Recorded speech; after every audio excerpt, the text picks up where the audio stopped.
오늘 성경 말씀은 야고보서 1장 2절에서 4절의 말씀을 우리 한 목소리로 합독하시겠습니다. 시작. 내 형제들아, 너희가 여러 가지 시험을 만나거든 온전히 기쁘게 여기라. 이는 너희 믿음의 시련이 인내를 만드는 줄 너희가 알미라. 인내를 온전히 이루라. 이는 너희로 온전하고 구비하여 조금도 부족함이 없게 하려 함이라. 아멘. 한 주간도 주 안에서 평안하셨죠? 오늘은 이 본문의 말씀을 통해서 끝까지 인내를 이루지 못한 믿음은 다 영적으로 실패된 것입니다 라는 이런 제목으로 말씀을 나누도록 하겠습니다.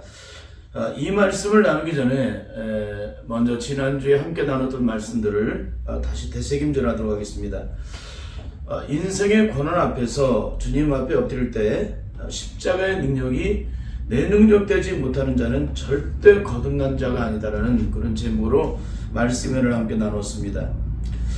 그 이유는 바로 주님이 신 십자가의 능력 때문에 그런 거예요. 주님의 십자가의 능력은 한이 없잖아요. 이상이 어떤 데도 다 용서받는 바로 십자가의 능력.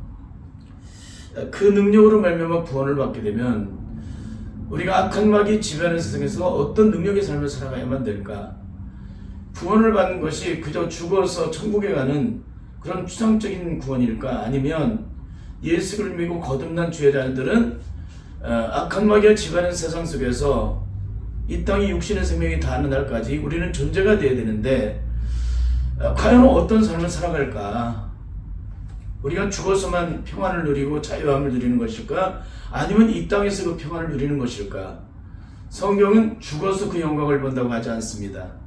이 땅에서 그 영광을 본다라고 말씀하고 있어요. 주님이 신 십자가의 능력은 우리를 영원한 구원의 생명을 얻게 하십니다. 그러므로 십자가의 능력으로 영원한 구원의 생명을 얻은 자들은 이 땅에서 그 어떤 죽음의 고통의 문제가 찾아와도 십자가 앞에 나가 엎드리기만 하면 우리를 영원한 저주에서 축복으로 가게 만들어주시고 또 영원한 심판에서 구원으로 영원한 죽음에서 영원한 생명으로 옮김받게 하신 그 놀라운 십자가의 한없는 능력이 내가 주님 앞에서 토해내는 모든 고통과 시험을 다 걷어가 주시고 우리를 하여금 승리의 노래를 부르게 하신다는 거예요.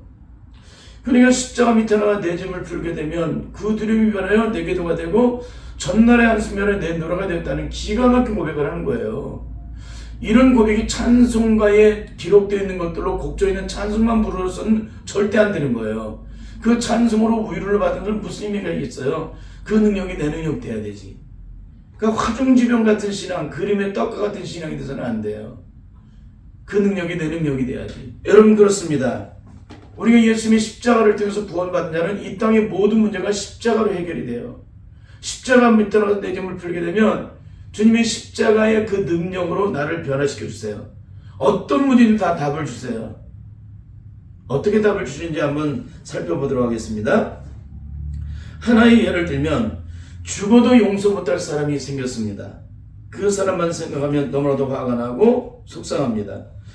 너무나 힘들고 괴로워서 주님 앞에 나아가서 있는 실체를 그대로 드러놓고 기도를 드렸습니다. 주님, 저 사람을 생각하면 너무나도 고통스럽고 너무나도 힘이 들어서 견딜 수가 없습니다. 주여, 저 사람을 죽이든지 나를 죽이든지 저 사람을 끝장내든지 나를 끝장내든지 끝장을 내주세요. 주님, 난 도저히 견딜 수가 없습니다. 힘들어서. 그럴 때 주님은 어떻게 응답하실까요? 첫째는 주님은 아무 말도 안 하시고 침묵만 하신다. 주님은 아무 말도 안 하시고 침묵만 하신다. 둘째, 그래 내가 네 소원대로 죽여주마 하신다.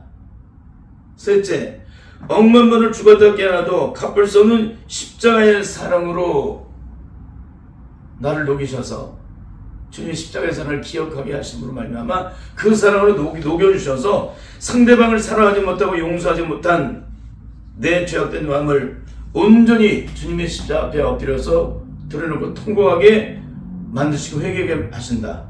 그리고 거꾸로 상대방이 가서 내가 당신을 미워했다고 용서를 비는 사람이 된다. 여러분 몇 번째이십니까? 만일 매번 응답이 3번으로 오지 못하는 분들은 절대 주님의 십자가의 사랑으로 구원을 받지 못한 사람이에요. 십자가의 사랑으로 구원받은 자는 언제나 주님이 십자가의 사랑으로 응답을 해주세요. 그 예수를 믿고 거듭난 자들은 반드시 이 십자가의 사랑으로, 내가 받은 십자가의 사랑으로, 내가 구원받은 십자가의 용서의 사랑으로 이웃을 사랑하고 용서하게 돼 있다는 거예요. 이게 안 이루어지면 다 그림의 떡이에요. 화중지병인 신앙인. 절대 이런 신앙생활을 해서는 안 되는 줄 믿습니다. 자식이 하는 짓마다 뻘짓을 합니다. 사고를 치고 남의 것으로 훔치고 늘 싸우고, 자식이지만 정말 힘들게 하면 죽이시도록 미워집니다. 보통 엄마들이 자식을 키우잖아요. 그럼 그 엄마들은 너무너무 고통스러우니까 뭐 매일매일 그 뻘짓을 하니까 얼마나 기가 막혀요. 그럴 때 어떻게 합니까? 예수 믿는 사람들은 주님 앞에 엎드리죠. 주님 앞에 나가 엎드렸는데 1년이 가도 10년이 가도 3번의 응답이 즉시 오지 않는 사람은 절대 거듭난 사람이 아닙니다. 진짜 거듭난 사람들은 주님의 십자가 앞에서 자식의 그 실체를 드러놓고 기도할 때 주님은 어떻게 하실까요? 응답을 내일로 연장하신 분이 아니세요. 즉시 그 앞에서 통곡하게 하시는 분이세요. 왜 그럴까요? 그 자식을 단 한 번도 진정으로 사랑한 적이 없다는 사실을 영적으로 깨닫게 해주기 때문에 그래요. 동시에 그 자식을 그렇게 만든 것은, 그 자식을 방하게 만든 것은, 그렇게 뻘쭘하게 만든 것은 바로 자기 자신 때문이라는 거예요. 여러분, 그 자식을 위해서 생명을 다해서 눈물 뿌려 기도했다면, 내가 철저한 회개 속에 그 자식의 영혼을 위해서 기도했다면 어떤 일이 벌어져요? 결국 그 자식이 그런 인생을 살아가는 것은 내가 첫째는 변화되지 않았고 주님의 십자가 앞에서 그 자식을 위해서 생명을 다해 눈물 뿌려 기도하지 않았다는 거예요. 그러니까 그 자식을 망친 건 누구예요? 바로 나라는 거예요. 주님은 그렇게 답을 주시지, 그래 그 자식을 때려 죽여라, 그렇게 응답하는 분이 아니시라는 거예요. 절대적으로. 그러니까 다른 말로 뭐냐면 주님은 내가 원하는 대로 답을 절대 안 주세요. 주님은 내 편이 아니라 언제나 상대방 편이세요. 십자가는 내 편이 아니라 상대방 편이기 때문에 그래요. 십자가는 의인의 편이 아니라 원수의 편이에요. 죄인의 편이기 때문에 그러는 거예요. 그렇죠? 세상에는 남편 때문에 우는 사람도 굉장히 많습니다. 그 남편으로 일평생 기도를 드리지만 죽어도 변화를 주지 못합니다. 그래서 날마다 그 남편 때문에 속상해하고 분노 속에 살아가는 사람이 굉장히 많습니다. 뭐 제 주변에도 그런 분들이 굉장히 많아요. 근데 너무 안타까운 것은 그 교회를 섬기는 지회종들이 그분의 안타까움을 보고 해답을 주지 못한다는 거예요. 해답을. 남편이 뻘짓을 하고 학원을 그 남편 때문에 미워서 견딜 수 없어 하는 신앙생활하는 사람들에게 어떻게 답을 줘야 돼요? 이런 답을 주는 사람이 거의 없기 때문에 사방팔방 다 살해비난하고 남편이 원수가 되어서 끝없이 그 남편 때문에 울고 하는 사람이 얼마나 많은지 알 수가 없어요. 여러분, 그 남편 때문에 날마다 고통스러우니 고통스러운 것만큼 주님 십자가 앞에 나가서 엎드려서 분노를 토해내며 기도를 드렸습니다. 주님 같으시면 저 인간하고 살고 싶습니까? 한번 생각해 보시라고. 주님은 능력이 있으니까 한번 살아보시라고. 그렇게 막 자신에 있는 성품과 기질을 드러놓고 막 성격을 드러놓고 있는 분노를 다 쏟아내 보십시오. 저는 더 이상 이 인간하고 살고 싶지 않습니다. 오늘 나를 죽이든지 남편을 죽이든지 분노를 있는 그대로 다 쏟아내서 끝장을 내도 사생결단하면 주님이 어떻게 하실까요? 주님은 어떻게 응답하실까요? 그래, 네 마음대로 모든 것을 다 끝내주마. 그렇게 할까요? 어떻게 하실까요? 주님께서는 철저하게 우리의 심령의 마음에 심령 속에 있는 모든 죄악된 마음을 다 토해낼 때까지, 그 분노를 토해낼 때까지 기다리십니다. 그리고 슬쩍 우리의 심령의 기억의 창고 속에 상한 심령을 십자가의 사랑으로 타치를 해주게 됩니다.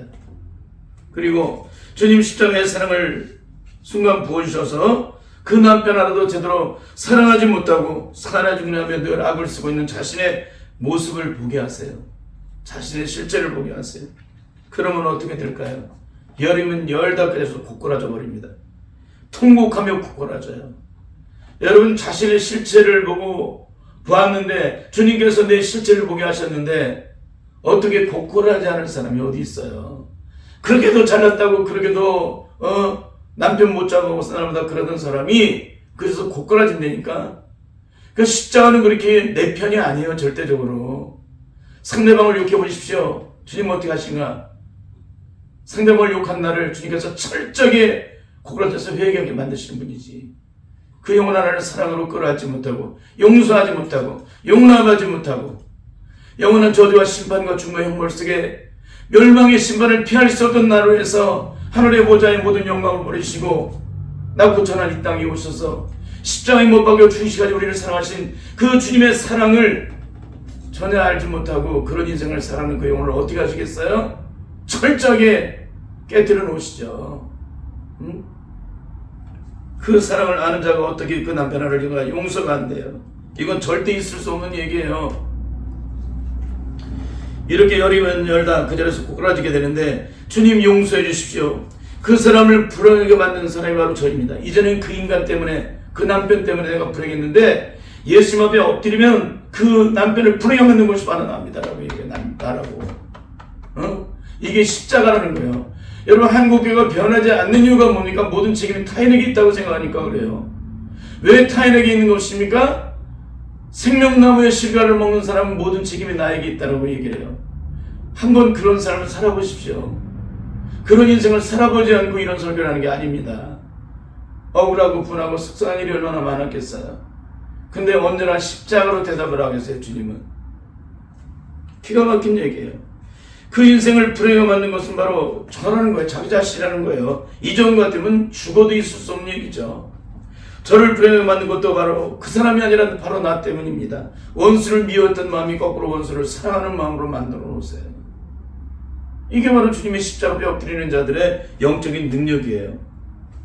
여러분 그날 이후 이 사람은 어떻게 변화가 될까요? 철저하게 성령 능력 안에서 십자가의 사랑으로 녹아진 자로서 변화된 삶을 살아가게 되는데 주님께 받은 십자가의 사랑으로 남편과 자식을 사랑으로 보듬고 싸매는 자가 돼요. 그 수많은 날의 갈등이 순식간에 다 끊어지는 거예요. 멈춰지는 겁니다. 그렇게도 산에 중량하고 그렇게도 미움 속에 그냥 그렇게 살아던 사람이 예수님의 십자가 앞에서 엎드리게 되면 십자가의 사랑으로 녹아져 버리면 그 모든 갈등이 다 사라진다는 거예요. 그 순간에 순식간에 사라져 버려요. 그러니까 십자가는 그만큼 능력이 있는 것입니다. 그래도 오랜 세월 미움으로 가득 차서 발 뒤꿈치만 해도 신경질이 나요. 먹는 입만 쳐다보다 화가 났던 사람이 오늘도 생명의 보혈로 또다시 어쩔 수 없이 세상을 향해 뛰어가야 하는 그 남편의 안타까운 인생의 수고의 발걸음을 바라보고 통곡하며 울게 돼요. 어떻게 울어요? 십자가의 사랑이 내 안에 들어오게 되면 그렇게 우는 사람이 된다니까? 근데 너무너무 안타까운 한국교회에 진정한 이런 눈물이 있냐 이거예요. 십자가의 사랑을 녹아져서. 그런 사랑이 없다는 얘기는 뭡니까? 내가 십자가의 사랑으로 구원받지 못했다는 거예요. 십자가의 사랑으로 울 수 있는 사람은 어떤 사람이냐? 십자가의 사랑으로 구원받은 사람. 십자가의 사랑으로 진짜 깨닫고 구원의 생명을 얻은 자만이 십자가의 사랑으로 우는 거지, 그렇지 않은 사람은 십자가의 사랑으로 우는 게 아니에요. 날마다 운다 할지라도. 그러니까 여러분 철저히 이 부분을 구별할 수 있기를 바랍니다. 나 같은 인간을 만나서 이 사람이 인생의 끝없는 수고에 단 한 번도 안식과 평안을 누리지 못한 채 그렇게 힘들고 어렵게 살아가고 있는 남편의 뒷그림자를 바라보고 울게 되고, 그러게도 미워하고 그래도 악다무니를 썼던 그 마음이 지쳐있는 그 사람의 뒤에 가서 조용히 끌어안는 사람이 됩니다. 이게 십자가의 사랑으로 녹아진 자들의 영적인 모습이에요. 과연 이런 모습이 있습니까? 여러분의 남편을 바라보고 여러분의 아내를 바라보고 그 남편의 걸어가는 뒷짐지를 봐도 울은 적이 있습니까? 세상 사람 모두가 다 똑같은 인생길을 걸어가고 있는데 내 자식만은 뭐가 문제가 있는지 그 길을 따라 걷지 못할 때 그 자식을 바라보고 통곡하지 않는다면 그 엄마는 진짜 엄마가 아니에요.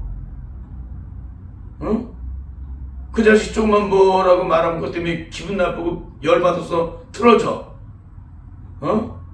나와 똑같은 인생의 그 길을 따라 걸어갈 수 없는 이 아이의 인생, 불을 보듯 뻔한 이 아이들의 인생길을 걸어갈 때 오늘도 수고의 짐을 지고 걸어갈 수밖에 없는 이 아이들의 인생길을 보면 주님의 십자가의 사랑에서 그렇게도 통곡하며 울므로 말미암아 영적으로 자유함을 입었다는 자가 어떻게 그 자식들의 고통의 수고를 바라보고 울지 않을 수가 있어요? 절대 있을 수 없는 거예요. 근데 그분들이 신학을 공부하고 최종들이 되었던 분들이라는 거예요. 용서가 안 되는 거예요. 어떻게 용서가 안 돼요? 용서란 말을 쓸 수가 없는 건데요, 우리는. 어떻게 틀어져요? 죽어도 틀어질 수 없는 사람들이. 십자가 밑에서 모든 저주의 사슬이라 끊어진 사람에게 어떻게 틀어지는 마음이 있고, 어떻게 원수 맺는 마음이 있고, 죽이고 싶도록 미운 마음이 존재할 수가 있어요. 절대 있을 수가 없는 거예요. 그 사람은 십자가의 능력으로 구원받은 사람이 아니라는 거예요. 십자가의 사람으로 구원받은 사람은 절대 남을 미워할 수가 없다. 어떤 억울한 누명을 씌워도 그 사람을 미워할 수가 없다는 거예요. 그 사람에게 그렇게 만든 것은 바로 그 사람에 대해서 사단이 조정을 하기 때문에 그런 거지, 그 사람이 아니라는 거예요. 그 사람 속에 거하고 있는 죄가 그렇게 만든 거지. 여러분 잊지 마시길 바랍니다. 이것을 바로 주님의 십자가의 사랑을 영적으로 체험한 분들의 삶이라는 거예요. 십자가 이처럼 원수를 사랑으로 끌어안게 만들어줍니다. 죽어도 용서 못할 자를 사랑으로 끌어안게 만들어 놓으세요. 이게 십자가의 능력이에요. 이것이 바로 진짜 구원받는 자의 영적인 능력입니다. 이 능력이 실제의 삶에서 온전히 이루어지지 않은 사람은 절대 성령으로 구원받는 자가 아니라는 거예요. 오늘은 잠시 전에 읽었던 이 본문의 말씀을 가지고 끝까지 인내를 이루지 못한 믿음은 다 영적으로 실패된 것입니다라는 이런 제목으로 말씀을 하도록 하겠습니다. 기독교의 가장 큰 영광은 무엇일까요? 그것은 하나님의 영광과 찬송의 도구로 쓰임받은 것입니다. 그래서 하나님께서는 택한 주님의 자녀들을 고난과 시험이라는 과정을 통해서 영적으로 단련시켜서 하나님의 쓰시기에 합당한 것으로 만들어 가신다는 거예요. 그래서 예수를 믿고 거듭난 주자들은 반드시 연단이라는 과정이 우리에게 주어지게 됩니다. 근데 하나님께서는 우리를 만들어 가실 때 60%만 완성되는 사람으로 만드시지 않으시고 100% 온전한 하나님의 사람으로 만들어 가신다는 거예요. 그런데 오늘 한국교회 영적인 심각함은 영적으로 아무것도 만들어지지 않았음에도 불구하고 만들어졌다고 착각하고 있다는 거예요. 뭐냐, 성경 66권을 다 통달했다는 거예요. 요한계시록을 다 깨뜨린 게 하나님의 사람으로 만들어졌다고 착각하고 있다는 거예요. 너무나도 처참한 얘기죠?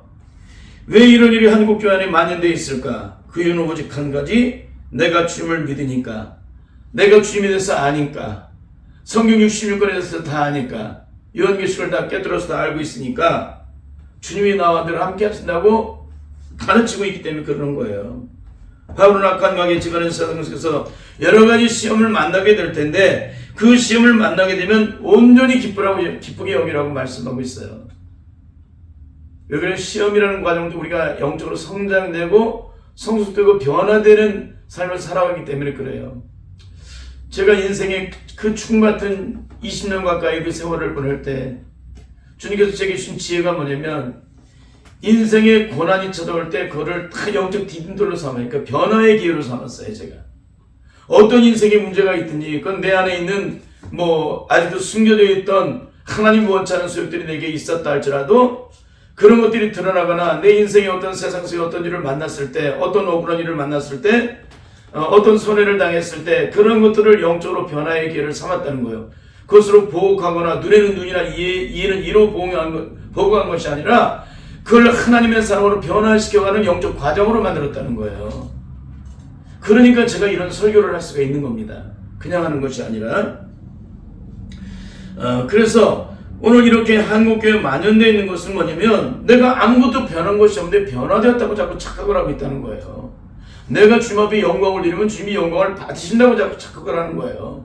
내가 주님을 찬송했기 때문에 주님을 기쁘시겠다라고 자꾸 생각을 하는 거예요. 여러분, 죄악된 인간이 아무리 애를 쓰고 힘을 써도 하나님의 영광 받지 않으세요. 감옥 속에 있는 죄인은요, 들킨 죄인은 어떻게 돼요? 자기의 죄 때문에 대가를 치르지 남을 구원할 수가 없어요. 남을 대신해서 죄값을 치러줄 수 있는 사람이 어떤 사람이요? 감옥에 있지 않은 사람이죠. 죄가 없는 사람만이 상대방의 죄를 대신하여 그 죄를 감당해 줄 수 있는 겁니다. 그런데 우리가 하나님의 능력 안에서 온전히 변화를 이루지 못하고 하나님의 의의 자녀로서 영광을 돌리지 못하고 거룩하고 순결한 하나님의 자녀로서 구별되지 못했는데 내가 주님의 이름을 부렸다고 주님이 영광 받으시나요? 주님은 의인의 기도를 들으세요. 주님의 눈을 의인을 향하고 계시는데 죄인의 그런 사람을 향해서 눈을 돌리지 않으세요. 근데도 우리는 뭐냐면 내가 의인되었다고 착각을 하는 거예요. 내가 의인이에요? 내가 의인이면 불의한 죄악된 사람이 없어야 되잖아요. 내가 의인되었다는 증거가 뭡니까? 더 이상 죄와 상관없는 삶을 살아가야 되잖아요. 내 안에 누군가를 미워하는 마음의 사람이 어떻게 의의 자녀예요? 하나님의 의가 불의한 죄악과 함께 섞이나요? 불의한 죄악된 삶을 살아가면서 하나님의 의인된 삶을 살아가고 있다고 착각하고 있기 때문에 이런 처참함의 결국을 드러내고 있는 것입니다. 여러분, 절대 이런 삶을 살아서는 안 돼요. 하나님께로 난 자마다 범죄치 않은 일을 우리가 안다라고 요한일서 5장에서 말씀하고 있잖아요. 너무 안타까운 거예요. 이렇게 말씀이 증거되고 있는데도 내가 범죄하고 있는데 하나님께로 낫다라고 자꾸 착각을 하는 거예요. 여러분, 이런 너무나 기가 막힌 얘기, 기초적인 얘기잖아요. 근데도 왜 그래요? 그 한국교회가 그렇게 가르치기 때문에 그런 거예요. 이건 너무나도 안타까운 얘기입니다. 여러분, 바울은 왜 세상에서 온갖 시험을 만나면 기쁘게 여기라고 말씀하고 있을까요? 그 이유를 3절에서 이렇게 증거해주고 있습니다. 이는 너희 믿음의 시련이 인내를 만들어내는 줄을 알미라. 너희 믿음의 시련이 인내를 만들어낸다. 그러니까 이런 시련이 우리에게 인내를 만들어내요. 인내. 믿음의 그 길을 걸어가는 모든 사람들에게 이런 시험들이 찾아오는데 때로는 불같은 시험이 혼란의 굳은 비바람이 불어오기도 하고 고통하심으로 가득 찬 그런 시간들도 있죠. 응? 참 어떤 분은 또 그런 얘기를 하는 사람들이 있어요.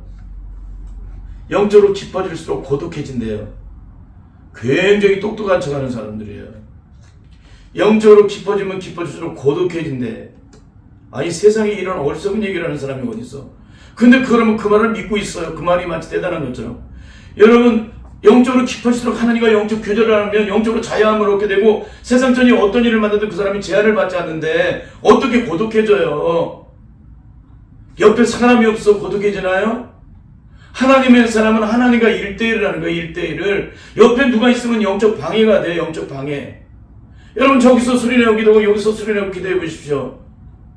방해가 되잖아요. 하나님은 하나님을 향해, 예수님께서 늘 한정한 것에서 하나님을 향해서 독대라치던 이유들이 그런 거예요. 엘리야가 2사람이 다 있던가요? 모세가 2사람이 다 있던가요? 홀로 산에 올라가서 하나님께 기도하죠. 홀로 기도하는 거예요. 홀로. 영적인 사람일수록 홀로 기도를 해요. 영적이지 않은 사람일수록 사람하고 같이 돌아다니면서 기도해요. 소리 지르고 오면 마치 기도한 것처럼 느끼고 그래요. 그 영적으로 깊을수록 고독해진대. 옆에 사람이 없어진대. 그만큼 깊어졌기 때문에 그게 고독해지는 거예요. 사람은 하나님 앞에서 더 영적으로 교통하면 내가 빛 가운데 더 가면 갈수록 그 영광 속에 내가 들어가는데, 그 어리석은 얘기라도 이 얘기가 진짜인 것처럼 믿고 있는 것이 오늘 우리의 안타까운 삶이라는 거예요. 여러분, 절대 이런 삶을 살아서는 안 돼요. 하나님께서 우리의 믿음이 그리스도의 장성한 믿음에 이르기까지, 그런 온전한 믿음이 형성되기까지 신앙의 모든 과정을 통해서 영적인 시험의 모든 과정들을 만나게 하십니다. 때로는 환난으로, 때로는 고통으로, 때로는 기근으로, 때로는 적신으로, 때로는 칼과 같은 그런 위험으로, 때로는 불같은 연단이 우리의 삶 속에 기다리고 있습니다. 그럴 때 많은 사람들이 넘어지기도 하고요, 자빠지기도 하고 중도에 포옹하는 사람도 수없이 많습니다. 이처럼 믿음의 성장 과정은 힘들고 어렵습니다. 죄악된 육신에 속했던 사람이 예수 그리스도의 장성한 믿음의 분량 이르기까지 그 속사람이 변화가 온전히 이루어진다는 것이 쉬운 일이에요? 어려운 일이에요? 어려운 일이죠. 어떻게 어려워요? 해산의 수고보다도 어려운 것이 속사람의 심령의 변화예요. 그 속사람은 하루아침에 변화가 안 됩니다. 내 안에 일평생에 채워졌던 수많은 죄악된 모든 조제 장애물들을 온전히 제거까지 주님 앞에서 몸을 밀쳐야 돼요. 그러니까 매일 매 순간 아침, 점심, 저녁 시간의 분초마다 성령님과 교통해야 돼요. 그렇지 않으면 내가 안 변해요. 내 죄악된 조제 속에 나를 주장해요. 변한 것 같은데 또 안 변해요. 변한 줄 아는데 또 다시 실체가 드러나요. 이게 우리의 모습이에요. 영적으로 주님 앞에 엎드려서 내 실체를 계속적으로 들여다보는 사람만이, 성령님의 조명을 요청하는 사람만이 내 안의 실체가 드러나고 또 드러나는 것이지, 그것을 드러내더라고 기도하지 않는 사람에게 무슨 실체가 드러나요? 그러니까 아무것도 안 드러나는 거예요. 황무지에 마치 눈이 쌓인 것처럼 그런 신앙생활에서 끝나.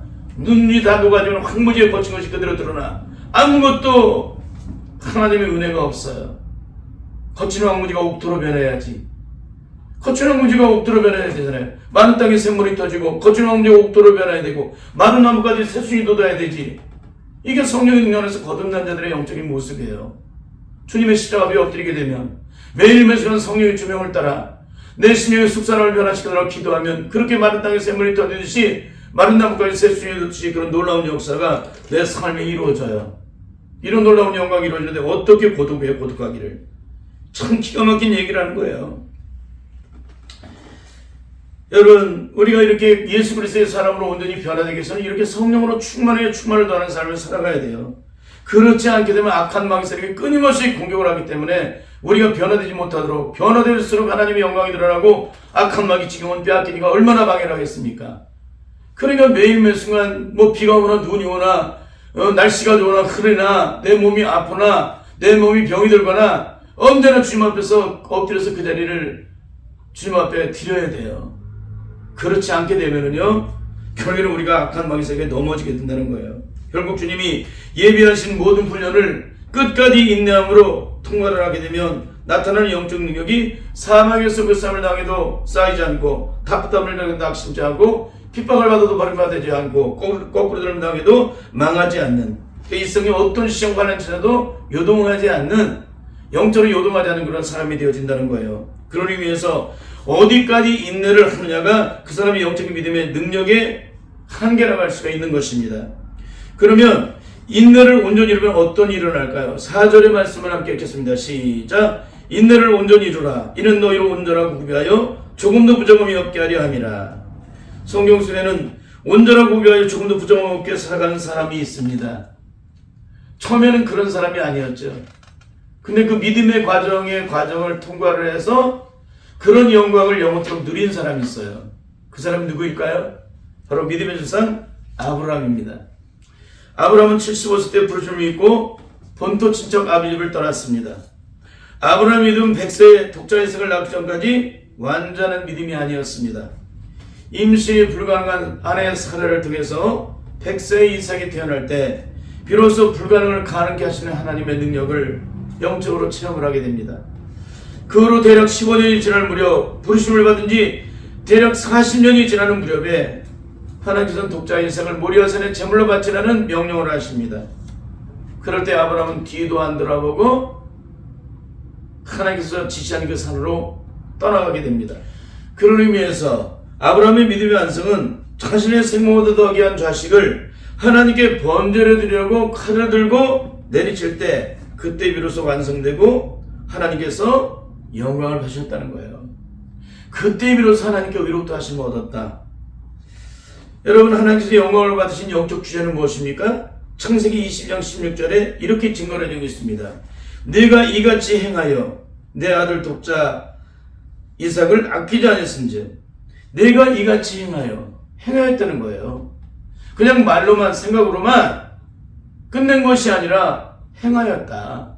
행함으로 그 믿음을 의롭다 하심을 얻게 만들었다는 거예요. 행함으로. 누가 증거를 하고 있습니까? 야고보 사도가 증거를 하고 있잖아요. 행함이 없는 믿음은 죽음의 힘이라고.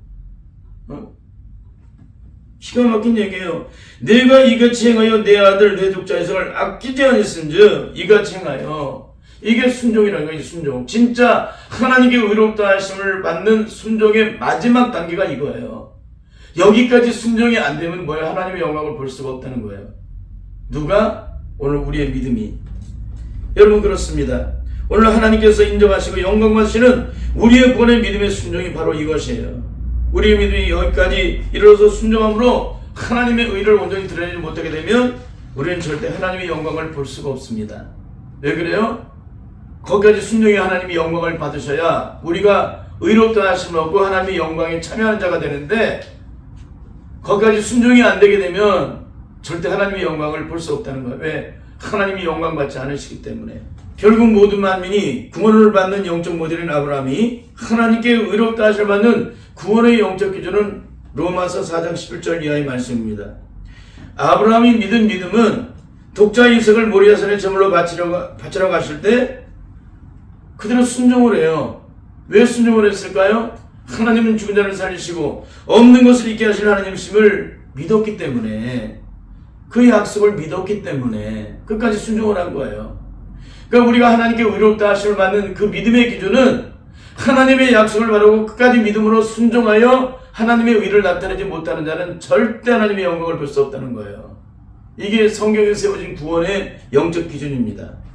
우리 그 말씀을 19절에서 21절의 말씀을 함께 읽겠습니다. 시작. 그가 백살아되어 자기 몸의 죽음과 같음과 사나의 태의 죽음과 같음을 알고도 믿음이 약해지지 아니하고 믿음이 없어 하나님의 약속을 의심치 않고 믿음에 견고해져서 하나님께 영광을 돌리며 약속하신 것을 또한 능히 이루실 줄을 확신하였으니, 약속하신 것을 또한 능히 이루실 줄 확신하였으니, 그러니까 순종했다는 거예요. 확신. 나 믿어. 맨날 믿는다고 얘기를 했어요. 근데 우리의 실천은 어떻습니까? 5분 후면 다 두통나죠. 그 믿었다는 그 믿음이 다 거짓말이라는 것은. 그렇잖아요. 이게 진짜지 가짜지 하면 우리의 삶을 살펴보시면 돼요. 결국 하나님께서 영광 받으시는 우리의 믿음은 우리가 어떤 상황에 처해 있든지 끝까지 하나님을 신뢰하고 인내함으로 순종할 때 하나님의 영광을 보게 된다는 거예요. 하나님의 영광을 받으시기 때문에. 한국교회사는 인내를 온전히 이루지 못해서 중도에 포기함으로 하나님의 영광을 보지 못한 대표적인 분들이 계십니다. 일제 36년과 6.25 때 수많은 조정들이 신사참배를 하고 하나님을 부인했습니다. 그분들이 신사참배를 하기 전까지, 하나님을 부인하기 전까지 정말 생명을 다해 주님을 섬기고 수많은 고난의 죽음 같은 시간들을 끝까지 견뎌온 분들이었습니다. 그런데 이분들이 마지막 고난의 과정을 온전히 통과하지 못하고 대부분 무너지게 됩니다. 그 이유는 하나님의 약속을 끝까지 바라지 못하고 결국은 하나님을 부인한 거예요. 그렇잖아요. 신사참배라는 게 뭡니까? 하나님 부인한 거지. 뭐 일제 36년에 신사참배라는 분이나 6.25 때 하나님을 부인한 사람이랑 똑같은 거예요. 그런 하나님을 믿지 못했다는 거예요. 뭘 믿지 못한 거예요? 하나님의 약속을 믿지 못한 거예요. 그러니까 끝까지 순종을 못하고 신사참배를 하고 하나님을 부인한 것입니다. 신은 없다고. 어떻게 이런 일이 벌어졌을까요? 자기의 육체의 생명, 그렇게도 수많은 환난과 고난과 시험 앞에서는 끝까지 견디며 서로 용기를 주고 서로 이렇게 격려를 해서 이겨왔는데, 가장 중요한 문제는 뭐냐면 자기의 생명의 문제, 자기의 생명의 해함을 당하는 그런 문제가 생기니까 거기서 다 자빠져 버린 거예요. 우리의 신앙의 가장 큰 문제가 어디 있습니까? 자기 육체의 생명을 사랑한다는 거예요. 왜 넘어진 겁니까? 주님보다 자기 생명을 더 사랑했다는 겁니다. 응? 육체의 생명을 죽이는 자를 두려워하지 말고 자기 영혼을 영원한 지옥불에 던지는 자를 두려워하라고 말씀하셨는데, 우리는 자기의 육체의 생명을 해하는 자를 두려워하는 거예요. 이런 사람은 다 어떻게 된다고 그랬어요? 절대 하나님 나라를 들어가지 못한다고 말씀하고 있습니다. 이게 성경에서 우리에게 주는 영적 기준이에요. 질문하겠습니다. 오늘 이분들의 믿음은 하나님께 영광이 되었을까요? 영광이 되지 않았을까요? 이분들은 다 중도에 다 포기되고 무너진 분들이에요. 질문하는 거예요. 이분들의 믿음은 하나님께 영광이 되었을까? 영광이 되지 못했을까? 어떻게 되었을까요? 절대 영광이 되지 못했다는 것입니다. 둘째, 이분들은 과연 천국에 들어갔을까요? 들어가지 못했을까요? 절대 들어가지 못했어요. 그 약속의 말씀을 끝까지 믿고 지키지 않았기 때문에. 지키지 않았잖아요.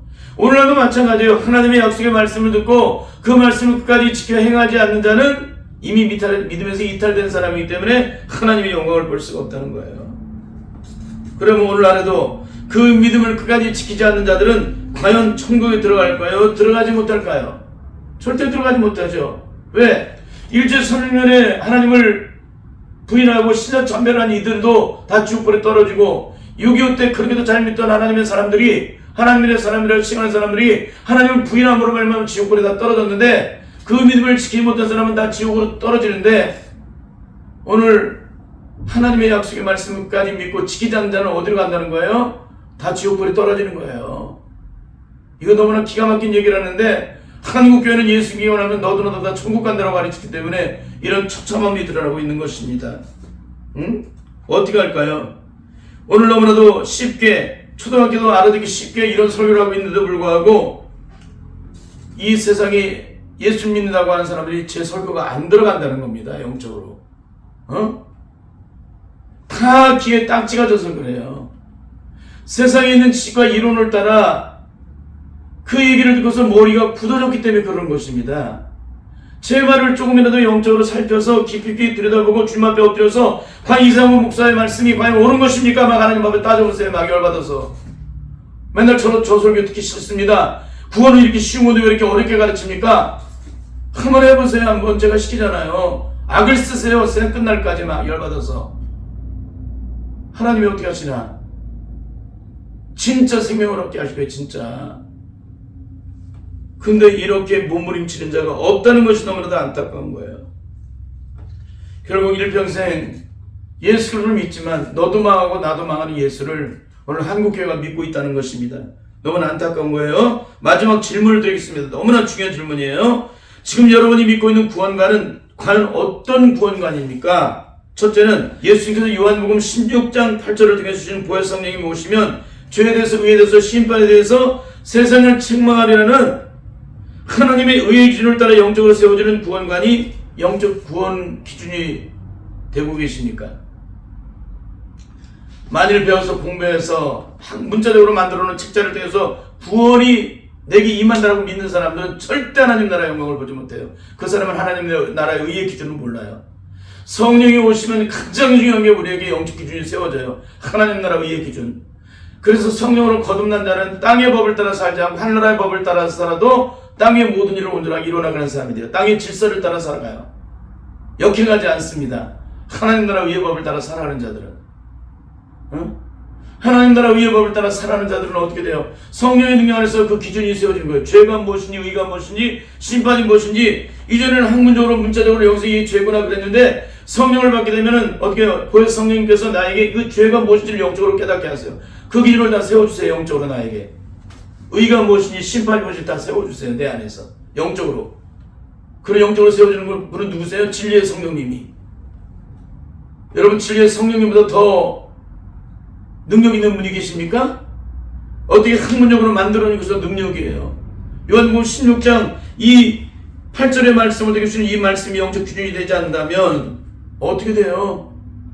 이 사람은 구원의 기준을 학문적으로 하는 거지 영적으로 모른다는 겁니다. 성령을 받아야 그 기준을 알지.